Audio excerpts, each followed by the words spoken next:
If that's not fucking anarchy, this is! The former Sailor Chick of the Week, a soon-to-be two-time Sailor Chick of the Week, Deneen Demourkas, world champion Farr 30 class. How do you feel? I don't think it's actually sunk in yet.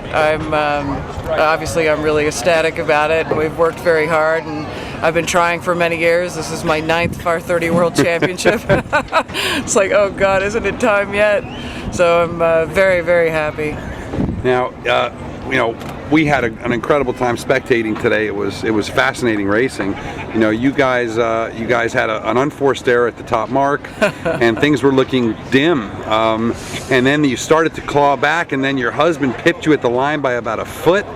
And he was kind of in the way today. He was kind of in the way today. He was not being very nice. And then you took him up on the next race. You took him up, and he get up fast enough, and you did the wind burn on him. No, I didn't do a wind check or anything. We were just protecting, and we didn't want him to roll us. And now he's trying to tell me he wasn't going to roll us, and I'm like, BS. And you weren't going to pass him at the finish either. You're not getting over me. Husband or no husband. So then again, unforced errors down the course. Really, you know, Jim really sort of made his mistakes, and you got a huge point lead comparatively the whole week. You know, that was pretty amazing, because we certainly didn't make it easy on ourselves today. We had our own mistakes. We hit the mark. We did a penalty turn, lost boats, and it had to work really hard to just keep our head in the game and not let that get away from us. And when that incident happened, I mean, I turned around and I could not believe my eyes. It was like, you're kidding me. Who is smiling down on me today? Because you don't see that happen too often, I don't think. Yeah. What about, I mean, how do you keep your head in the game after sort of losing points and hitting the mark and having first turn to fifths? And well, you know, I mean, I've been doing this enough years, and I've seen everything. And the one thing that I know, and even sometimes it gets really hard to keep your focus, but it's not over till it's over, and you cannot stop fighting until the bitter end, because you never know what's going to happen. And you know, the incident with Jim was a perfect example. I mean, just stay in the game; it'll play out. We've been trying to do some research, but as far as we can tell, we cannot find a woman winning an international big boat class. Some dinghy stuff for sure, but an international big boat class worlds in 2 decades at least. This puts you obviously not only in rare air, but in air that you alone occupy as a world champion big boat skipper. How does that feel, and what does that sort of do to your mind when it comes to being a sailor? It doesn't. I don't know. I mean, I've been doing this for so long, and I'm used to it. I mean, I started out in the Farr 40 class. I was the first woman helmsman in that fleet. There was one after me that didn't last very long. I've a long time been in this fleet, usually alone, racing the Tour de France, the only woman, you know, skippering a team, and it's just kind of old hat to me.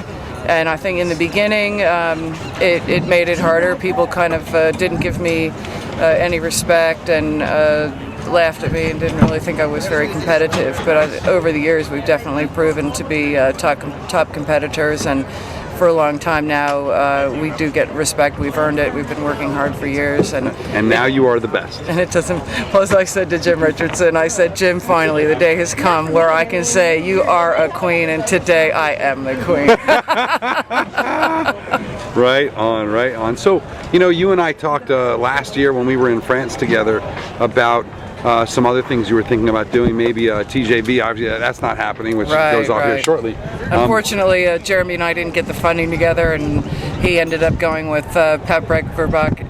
Great boat, great team. And he just won the Figaro. And he just won the Figaro. He's the Figaro master. So are we going to see you in something new? I would love to, but again, I found it really hard to first sell the sport of sailing to a sponsor, and then to sell myself as the vehicle. It's an uphill battle in America. It's an uphill battle. I'm going to keep working on it, because it's something I'd love to do, and I would definitely love to be doing some offshore double-handed All right. Remember, folks, you know you're reading this on Sailing Anarchy, or you're listening to Sailing Anarchy. But if you work for some marketing company or some major company that sells things, that this might be your spokesman. She is a rock star. Deneen, we love you. Congratulations. Honestly, couldn't happen to a nicer girl. Thank you. You want to give any props to who in your crew?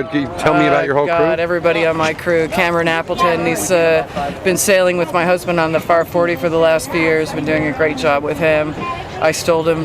You stole him midway away through the season, yeah. And I had Darren Twirler Jones setting up the boat and trimming the main, and he's a multiple world champion, knows what he's doing, and did an awesome job. New kid Andy Hudson came in to do bow for us out of the blue. Never met him, and the kid is a rock star. I'm not sailing without you anymore, buddy. An old friend, Austin Hurley from Santa Barbara, used to race on the Farr 40s in Crocodile Rock. Has been living the commercial real estate, married with children life for the last 6 years, and we brought him out of retirement to come and do some hiking for us.